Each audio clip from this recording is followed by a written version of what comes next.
नमस्कार दोस्तों, स्वागत है आपका हमारे चैनल लर्न एंड ग्रो में। आज हम बात करेंगे फिक्स्ड पॉइंट नंबर के अंदर डिवीजन की। इससे पहले हमने एडिशन, सब्ट्रैक्शन, मल्टीप्लिकेशन सब पढ़ा, बाइनरी नंबर के बेसिक पढ़े, तो वो आपको जरूर पढ़ने हैं ताकि डिवीजन को हम क्लियर कर सकें।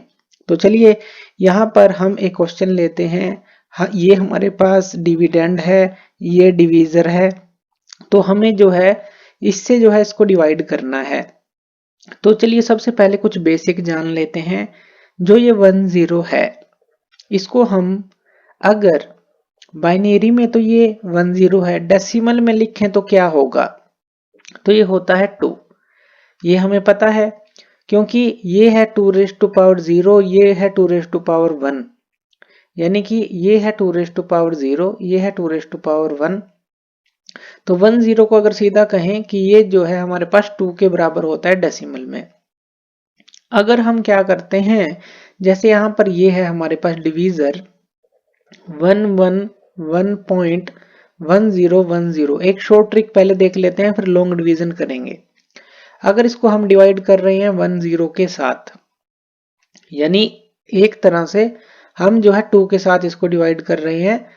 अगर इसको भी हम सोल्व कर सकते हैं डेसिमल में, लेकिन अभी समझ रहे हैं कि 10 का मतलब है हम 2 से इसको एक तरह से डिवाइड कर रहे हैं, यानी कि 10 का मतलब है एक तरह से दो पोजीशन है जो 1 और 2। तो जब भी इस तरह का अगर हमें 10 के साथ डिवाइड करना हो तो सिर्फ हमें क्या करना है, इस पॉइंट को, बाइनरी पॉइंट को लेफ्ट की तरफ शिफ्ट कर देना है, लेफ्ट की तरफ शिफ्ट कर देना है, यानी कि आंसर आएगा 1 पॉइंट। ये जो है पॉइंट इस तरफ आ गया, तो ये 1010, ये जो है आंसर आ जाएगा डायरेक्टली। ऐसा क्यों हुआ, चलिए इसके पीछे की कंसेप्ट को समझते हैं। मान लेते हैं आपके पास है 1011 है, मान लेते हैं ये है। अगर हम इसको देखें तो ये डेसिमल नंबर में किसके बराबर होगा? ये है 2 रेज़ टू पावर 0, ये है 2 रेज़ टू पावर 1, ये है 2 रेज़ टू पावर 2 और ये है 2 रेज़ टू पावर 3। अब ये तो 0 है, चलिए इसको काट देते हैं। 2 रेज़ टू पावर 3 का मतलब 8 है, 2 रेज़ टू पावर 1 का मतलब 2 है, 2 रेज़ टू पावर 0 का मतलब 1 हो गया। 111 यहाँ पर है इनके साथ, यानी कि 8, 9, 10 और 11, ये नंबर 11 है, यानी कि 1011 जो है 11 के बराबर है। अगर हम इसको इसके अंदर मान लीजिए एक पॉइंट इस तरफ ले आए, यहां पर लगा दें, अब ये किसके बराबर होगा? चलिए इसको सोल्व करते हैं, सीधा कर लेते हैं। ये 1, ये 2, ये 4 इसी तरह होगा ना, 2 raise to power 0, 2 raise to power 1, 2 raise to power 2। तो हमने लिख दिया 1 2 4, सीधा लिख दिया, ये तो 0 हो गया। 4 और 1 ये कितना हो गया? 5 दशमलव। अब पॉइंट के बाद क्या होता है यहाँ पर? ये होता है 2 रेज़ टू पावर -1, यानी कि 1 के साथ जो है 2 रेज़ टू पावर -1 को अगर मल्टीप्लाई करेंगे, यानी कि एक तरह से 1/2 हो गया, जिसको हम 0.5 बोलेंगे। 0.5 को 5 में ऐड करेंगे तो ये क्या आ गया? 5.5 आ गया। एक तरह से जब हमने यहां पर कोई पॉइंट नहीं था तो ये 11 के बराबर था। इसको दोबारा समझिए, यानी कि 1011 जो था वो हमारा डेसिमल नंबर के अंदर, तो थोड़ा ध्यान दीजिएगा, यहां पर बेस दिखा देते हैं। ये जो बाइनरी नंबर है ये 11 यानी कि 11 के बराबर है डेसिमल में। लेकिन अगर हम इसको ऐसे लिखें 101.1, ये बाइनरी के अंदर ये किसके बराबर आ रहा है हमारा? ये आ रहा है अब यहाँ पर 5.5 के बराबर। 5.5 के बराबर यानी कि अगर डेसिमल में ये 5.5 है, और यहाँ पर देखिए ये था 11 जब दशमलव नहीं था, यानी कि यहां पर ये जो है इसका दुगुना है। 5.5 को अगर हम 2 से मल्टीप्लाई करें तो 11 मिलेगा। तो यानी कि जब हमने शिफ्ट किया पॉइंट, मान रहे थे कि राइट में, इसके राइट में था पॉइंट, उसको शिफ्ट करेंगे तो ये आधा हो गया। यानी कि जब भी हम इस पॉइंट को शिफ्ट कर रहे हैं तो वो जो है एक तरह से 2 के साथ डिवाइड हो रहा है। इसी तरह से इसको एक और शिफ्ट कर लें, यानी कि 10.11 कर लें, इस पॉइंट को और इस तरफ शिफ्ट कर लें। ये बाइनरी के अंदर है तो ये किसके बराबर होगा? ये बराबर होगा, अब ये देखिए 102 के बराबर है पॉइंट, ये 0.50 और ये 0.25 यानी कि 0.75, ये डेसिमल में। तो यानी कि ये जो है इसका आधा है, या कहें कि ये इसका दुगुना था। जैसे जैसे हम पॉइंट को इस तरफ लेके जा रहे हैं तो वो आधा होता जा रहा है। तो यही चीज है कि हम एक तरह से उसकी जो 2 से उसको डिवाइड कर रहे हैं। तो यहां पर भी यही हुआ है कि 10 क्या है, एक तरह से 2 है। इस पॉइंट को हमने इस तरफ शिफ्ट कर दिया तो यहां पर ये कैंसिल हो गया, ये पॉइंट इस तरफ आ गया और ये आंसर आ गया। तो ये तो हमने समझा। अब इसी तरह से इसका उल्टा भी सही है, यानी कि राइट की तरफ लेके जाएंगे, जैसे यहां से यहां लेके जाएंगे तो ये दुगुना हो जाएगा। इसी तरह से यहां लेके गए तो दुगुना हो जाएगा, यानी कि 2 की पावर बढ़ जाएगी।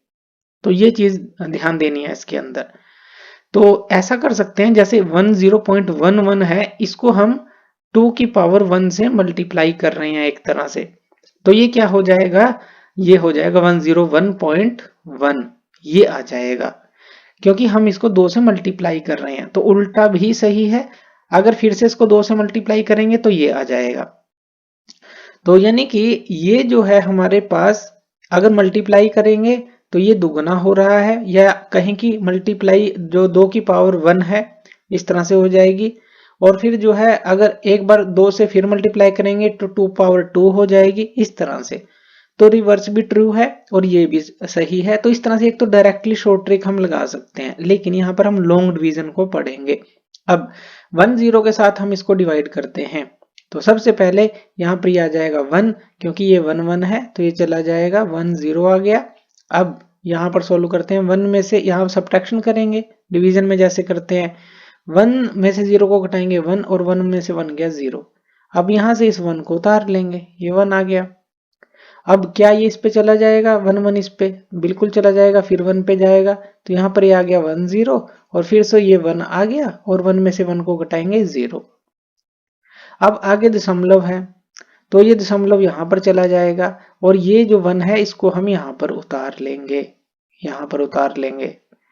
तो यहाँ पर फिर से जो है, अब इससे हम डिवाइड करेंगे तो ये 1 आ जाएगा, यानी कि ये फिर से 1 0 पे चला गया, फिर से यहाँ 0 1 आ गया। अब यहाँ से हम इस 0 को उतारेंगे तो ये 0 आ गया, तो ये क्या इस पे चला जाएगा, बिल्कुल चला जाएगा 1 पे, तो ये आ गया हमारे पास 1 0। अब नीचे क्या बच गया, 0 0 जब सब्ट्रैक्शन करेंगे, और ऊपर से हमने उतार लिया ये 1, तो ये 1 उतार लिया, लेकिन ये 1 इस पे तो नहीं जाएगा, तो यहाँ पे आ गया 0। तो ये 0 जो है हम यहाँ पर उतार लेंगे। अब तो ये आ गई 0, अब ये इस पे चला जाएगा, बिल्कुल चला जाएगा, ये 1 आ गया, तो यानी कि ये 1 0 आ गया और रिमाइंडर बचा 0। अब यहाँ पर देखें इस आंसर के अंदर, और यहाँ पर ये जो हमने किया था 11.11010 था, तो जब हम डिवाइड कर रहे थे 10 से तो ये पॉइंट हमने ये पॉइंट इस तरफ शिफ्ट कर दिया था। तो क्या यही आंसर है 11.1101, यही है। तो जैसा कि हमने इसको 1 0 से डिवाइड करके देखा था, पॉइंट को शिफ्ट करके देखा था, तो ये कर सकते हैं। चलिए एक और क्वेश्चन लेते हैं, एक और तरीका समझते हैं। यहाँ पर 1.1 के साथ हम जो है इसको डिवाइड करेंगे। अब यहाँ पर एक काम कर सकते हैं, जैसे कि पहले इसको सिंपल फॉर्म में कन्वर्ट कर लेंगे, जैसे 111 है, 0.0101 है, और डिवाइड में क्या है 1.1 है, 1.1 है। तो हम इसको ऐसा लिख सकते हैं, देखिए 111, और ये जो पॉइंट है इस तरफ ले जाते हैं, शिफ्ट कर देते हैं पॉइंट, क्यों किया अभी बताएंगे, 101 आ गया, और डिवाइड में ये भी पॉइंट उस तरफ शिफ्ट हो जाएगा, यानी कि एक तरह से 11 आ गया। यानी कि हम कहना क्या चाह रहे हैं, हम इसको सिंपली सोल्व कर लेंगे, 1 1 यहाँ पर लिख देंगे, और अंदर जो है ये पॉइंट इस तरफ शिफ्ट हो जाएगा, ये पॉइंट भी इस तरफ शिफ्ट हो गया, यानी कि 1 1 रह गया एक तरह से।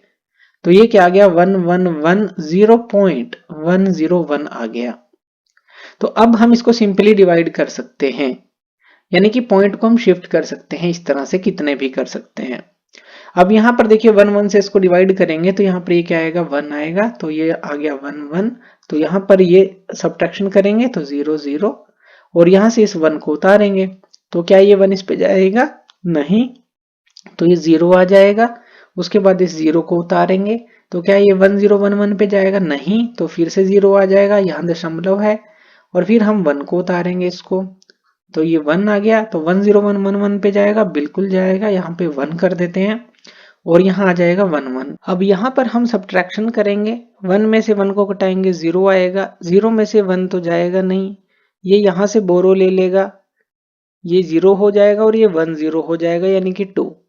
अगर डेसिमल में बात करें तो उसमें से 1 को घटाएंगे तो ये आएगा 1, ये आ गया। अब यहाँ से हम इस 0 को उतार लेंगे, ये आ गया, तो 1 0 0 आ गया। अब ये 1 1 पे फिर से करेंगे तो यहाँ पर ये 1 आ जाएगा, तो हम यहाँ पर करेंगे ये 1 1 है।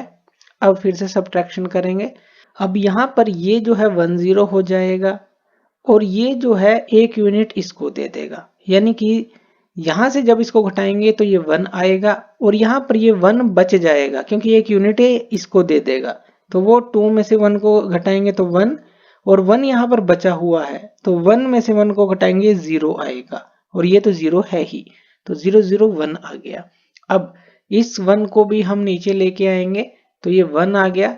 अब फिर से जो है 1 1 को यहाँ पर 1 पे करेंगे तो ये क्या आ जाएगा 1 1 और जब हम घटाएंगे तो रिमाइंडर बचेगा 0। तो इस तरह से सब्ट्रैक्शन जो है आपको अच्छी तरह से आना चाहिए डिवीजन के लिए, तो इस तरह से ये आंसर हमारे पास बनेगा। तो ये जो है आप प्रैक्टिस कर सकते हैं कुछ सिंपल डिविजन्स की, इसके बाद और भी हम कुछ क्वेश्चंस लेंगे नेक्स्ट लेक्चर में। तो थैंक यू वीडियो देखने के लिए और इसी तरह की वीडियोस के लिए आप हमारे चैनल लर्न एंड ग्रो पे हमें सब्सक्राइब कर सकते हैं। धन्यवाद।